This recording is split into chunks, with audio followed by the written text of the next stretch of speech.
Assalamualaikum warahmatullahi wabarakatuh. Perkenalkan, nama saya Rosa Agustin. Saya di sini akan menjelaskan tentang analisis kebutuhan pendekatan berbasis aset dalam pengabdian.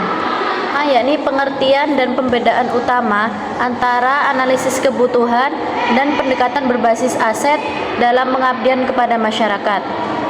Pengabdian kepada masyarakat merupakan bagian integral dari misi perguruan tinggi untuk memberikan kontribusi yang signifikan bagi masyarakat diantaranya. Program kontribusi yang signifikan bagi masyarakat di sekitarnya. Program pengabdian ini tidak hanya bertujuan untuk menyediakan layanan atau solusi atas masalah-masalah yang dihadapi oleh masyarakat, tetapi juga untuk membangun kemitraan yang berkelanjutan antara perguruan tinggi dan komunitas lokal. Dalam konteks ini, analisis kebutuhan komunitas menjadi persyaratan yang penting dalam perencanaan dan pelaksanaan program pengabdian yang efektif dan berkelanjutan. Yakni kelebihan dan kekurangan masing-masing pendekatan analisis kebutuhan pendekatan berbasis aset dalam merancang dan melaksanakan program pengabdian kepada masyarakat.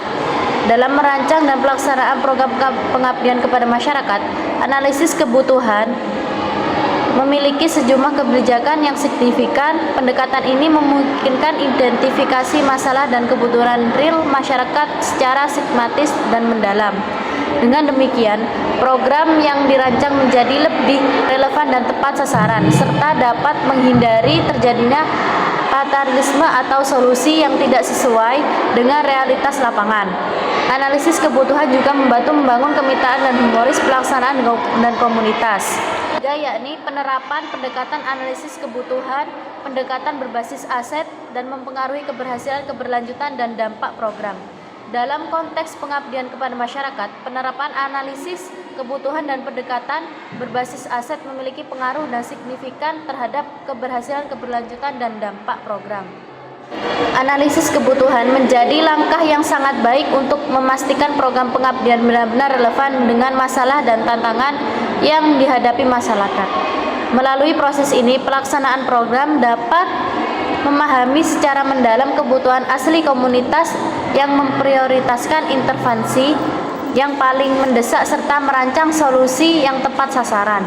Yang terakhir yakni faktor yang perlu dipertimbangkan dalam memilih atau mengombinasikan kedua pendekatan tersebut agar pengabdian lebih efektif dan pemberdayaan guna.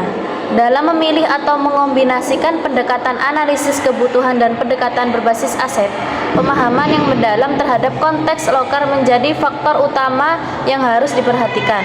Setiap komunitas memiliki karakteristik sosial, ekonomi, budaya, dan lingkungan yang unik. Analisis kebutuhan sangat membantu dalam mengidentifikasikan permasalahan dan tantangan utama yang dihadapi masyarakat.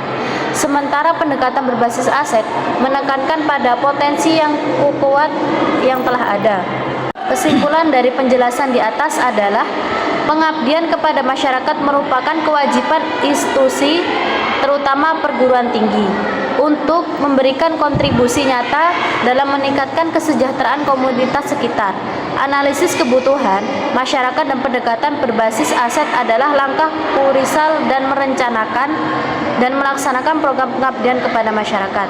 Penerapan kedua pendekatan secara sinergis dapat meningkatkan keberhasilan, keberlanjutan, dan program pengabdian. Analisis kebutuhan memastikan investasi yang dilakukan benar-benar memperkuat keberlanjutan melalui optimalisasi potensi lokal dan peningkatan partisipasi masyarakat.